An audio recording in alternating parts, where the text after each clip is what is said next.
अस्सलामुअलैकुम। Welcome to the class 5 of electrostatics. तो इस लेक्चर में हम इलेक्ट्रिक फील्ड लाइंस के बारे में पढ़ेंगे। हमने प्रीवियस लेक्चर में स्टडी किया था कि जब दो चार्जेस आपस में इंटरेक्ट करते हैं तो वो किसके थ्रू करते हैं, इलेक्ट्रिक फील्ड के थ्रू इंटरेक्ट करते हैं। अब हमारे पास इलेक्ट्रिक फील्ड क्या होती है, ये चार्जेस के आसपास जो स्पेस होती है इसमें हमारे पास इलेक्ट्रिक फील्ड एग्जिस्ट करती है।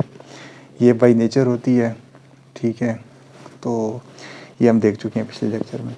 इसकी जो डेंसिटी होती है, यानी कि ये जितने ज़्यादा जो डॉट्स होते हैं, ठीक है, ये इसकी डेंसिटी शो करते हैं। यहाँ पे डेंसिटी ज़्यादा है, यहाँ पे आउटर रीजन में इसकी थोड़ी डेंसिटी कम है। तो जितनी ज़्यादा डेंसिटी होगी वो हमारे पास क्या करेगी, स्ट्रेंथ या उसकी मैग्नीट्यूड को शो करेगी। किसके मैग्नीट्यूड को शो करेगी, इलेक्ट्रिक फील्ड के। अब इलेक्ट्रिक फील्ड हमारे पास क्या है, वेक्टर क्वांटिटी है, ठीक है। तो अब हमारे पास जो वेक्टर क्वांटिटी है उसके लिए हमें क्या चाहिए होता है, magnitude as well as direction, ठीक। अब इस केस में ये जो हमारे पास डॉट से रिप्रेजेंटेशन हो रही है, अब इसके बाद इसमें हमें मैग्नीट्यूड, तो हमें इसका आइडिया हो रहा है। यहाँ पे देखें, यहाँ पे डेंसिटी ऑफ डॉट्स है, यहाँ पे डॉट्स ज़्यादा हैं। जिस तरह इसमें देखें यहाँ पे डेंसिटी ऑफ डॉट्स ज़्यादा हैं, तो यहाँ हमारे पास इसका यानी कि मैग्नीट्यूड, यहाँ पे मैग्नीट्यूड होगा, इलेक्ट्रिकल फील्ड ज़्यादा होगी, लेकिन यहाँ आउटर रीजन में हमारे पास मैग्नीट्यूड कम होगा इसका, ठीक है। मैग्नीट्यूड तो हमें इसका पता चल रहा है, लेकिन जो इसकी डायरेक्शन है, अब इस डॉट में मसलन हम इस पॉइंट में हम इलेक्ट्रिक फील्ड मेजर करना चाहते हैं, तो हमारे पास मैग्नीट्यूड तो है लेकिन इसकी डायरेक्शन ये है, इसका हमें आइडिया नहीं है, तो हम डायरेक्शन नहीं बता सकते इसे। इसके लिए हमें माइकल फैराडे ने इलेक्ट्रिक फील्ड लाइंस का कंसेप्ट दिया था। अभी इलेक्ट्रिक फील्ड लाइंस हमारे पास क्या करती हैं, ये हमें बोथ मैग्नीट्यूड एंड डायरेक्शन, ये हमें बोथ के बारे में बताती हैं। इसको हम एक तरह से इलेक्ट्रिक फील्ड लाइंस को हम इलेक्ट्रिक फील्ड का मैप भी कह सकते हैं। मैप क्यों कहते हैं, मैप हमें क्या देता है, इंफॉर्मेशन देता है ना। तो ये हमें जो इलेक्ट्रिक फील्ड लाइंस हैं, ये हमें इलेक्ट्रिक फील्ड का, ये मैप किसका है, electric field.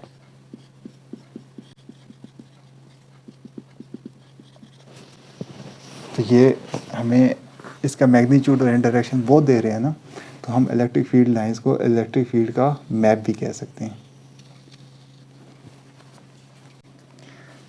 Electric field lines अब हमारे पास रिप्रेजेंट कैसे होती हैं, इस तरह हमारे पास इलेक्ट्रिक फील्ड लाइंस को हम रिप्रेजेंट कर लेते हैं। अगर हम एक चार्ज ले लें Q,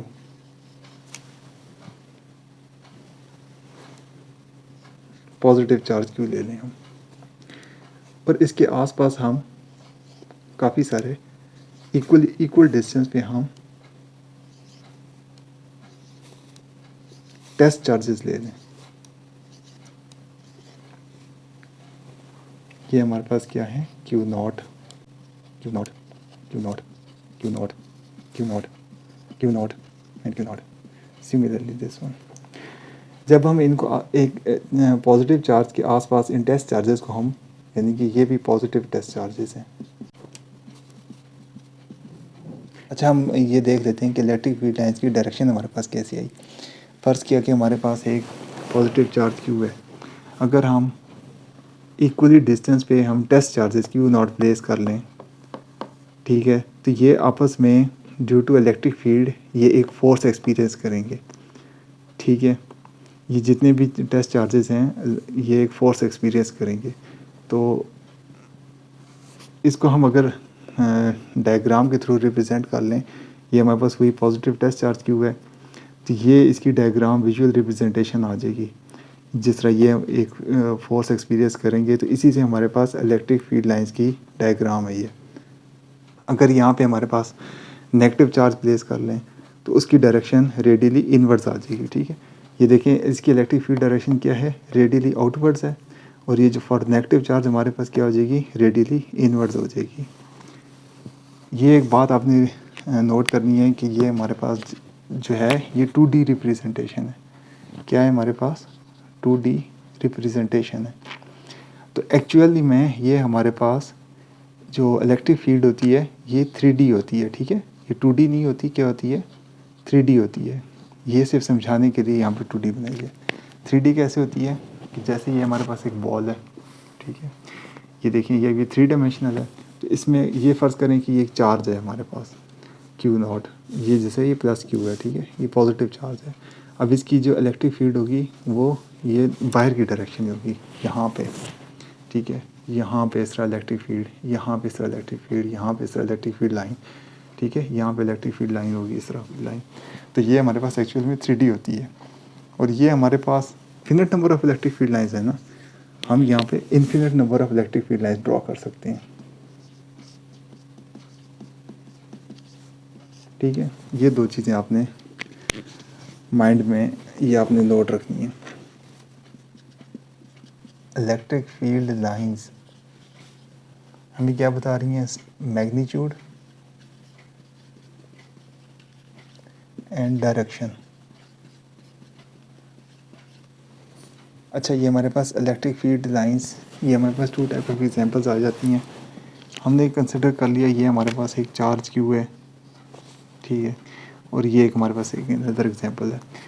अगर हम एक ये एरिया कंसिडर कर लेते हैं, ठीक, अगर हम ये इसके इलेक्ट्रिक फील्ड लाइंस जहाँ पे ज़्यादा हैं यहाँ पे हम प्लेस करें, यहाँ इसको परपेंडिकुलरली ज़्यादा इलेक्ट्रिक फील्ड लाइंस कट करेंगी, ठीक है, और अगर हम इसको यहाँ पे प्लेस कर लें, थोड़ा सा दूर कर लें, तो यहाँ इलेक्ट्रिक फील्ड लाइंस हमारे पास इसको कम कट करेंगी, ठीक। तो इसका क्या मतलब हुआ कि यहाँ पे हमारे पास क्या है, इलेक्ट्रिक फील्ड हमारे पास यहाँ पे ज़्यादा है, ठीक है, और यहाँ पे इसके ऊपर इलेक्ट्रिक फील्ड कम है, ठीक है।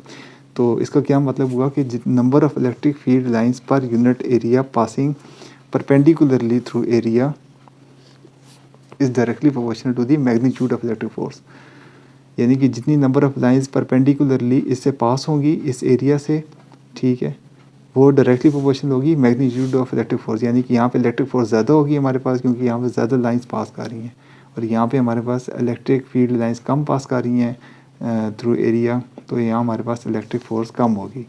अगर हमारे पास इस तरह की एग्जांपल है कि ये हमारे पास 2 चार्जेस हैं, इनके दरमियान जो इलेक्ट्रिक फील्ड है, ठीक है, वो पैरेलल है एंड ये इक्वली स्पेस्ड हैं, तो हमारे पास ये इलेक्ट्रिक फील्ड लाइंस हमारे पास ये स्ट्रेट आ जाएंगी यहाँ पे।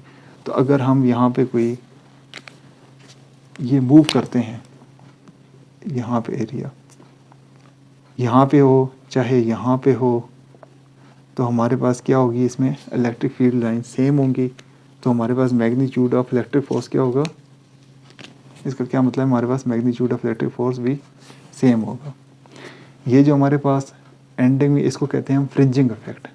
क्या बोलते हैं इसको, फ्रिंजिंग इफेक्ट। ये हमारे पास ये एक तरह से कैपेसिटर की एग्जांपल आ गई हमारे पास। ये फ्रिंजिंग इफेक्ट क्यों होता है कि क्योंकि ये जो हमारे पास होती है electric field, it tries to expand, यानी ये एक्सपेंड करने की कोशिश करती है, तो इसलिए ये हमारे पास फ्रिंजिंग इफेक्ट आता है इसके अंदर। अच्छा, सिमिलरली अगर हमारे पास 2 पॉजिटिव चार्जेस हों और अगर 2 नेगेटिव चार्जेस हों तो उनके दरमियान इलेक्ट्रिक फील्ड लाइंस हमारे पास कैसे होती हैं। यहाँ पे देखें, यहाँ पे हमें वैसे ही नज़र आ रहा है कि ये एक दूसरे को रिपेल कर रही हैं, और यहाँ पे क्लियरली ये एक दूसरे को अट्रैक्ट कर रही हैं। तो ये हमारे पास ये पॉजिटिव की केस में यहाँ हमारे पास एक जो पॉइंट आ गया, इसमें क्या है, हमारे पास ज़ीरो फील्ड है। इसको हम ज़ीरो फील्ड यहाँ पे हो जाएगी, या फिर इसको हम न्यूट्रल स्पॉट भी बोल सकते हैं। यहाँ पे हमारे पास क्या है कि ये देखें, हमारे पास पॉजिटिव टू नेगेटिव हमारे पास इलेक्ट्रिक फील्ड लाइंस मूव कर रही हैं। अगर हमने इलेक्ट्रिक फील्ड की किसी भी पॉइंट पे हमने डायरेक्शन मेजर करनी हो तो क्या होगी, यहाँ पे हम इसका एक टेंजेंट ड्रॉ कर लेंगे। टेंजेंट ये स्ट्रेट लाइन होगी बिल्कुल, तो ये इसकी इस पॉइंट पे इसकी डायरेक्शन बता देगा, ये जो टेंजेंट है हमारे पास।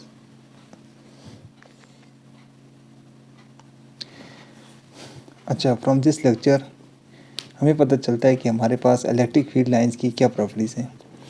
Electric field lines always originate from positive to negative charge, ठीक है, जिसे हमने देखा था वो पॉजिटिव से नेगेटिव चार्जेस के अंदर जो है वो मर्ज हो रही थी, ठीक है, पॉजिटिव चार्ज से हम निकल रही थी लाइंस और नेगेटिव चार्ज की तरफ जा रही थी। अच्छा, सेकंड कि tangent to the field line gives the direction of electric field. हमने जैसा देखा था कि हमने अगर इलेक्ट्रिक फील्ड की डायरेक्शन देनी हो तो हम इलेक्ट्रिक फील्ड लाइन जिस पॉइंट पे देनी हो उस पॉइंट पे हम टेंजेंट ड्रॉ कर देते हैं, तो वो हमें क्या देगी, इलेक्ट्रिक फील्ड की डायरेक्शन देगी। ये भी हम देख चुके हैं कि अगर लाइंस क्लोज़र होंगी तो वहाँ पे हमारे पास इलेक्ट्रिक फील्ड क्या होगी, स्ट्रॉन्ग होगी। अगर हमारे पास लाइंस फर्दर अपार्ट होंगी तो हमारे पास क्या होगी, फील्ड वीक होगी। And no two lines cross each other because electric field has one direction only.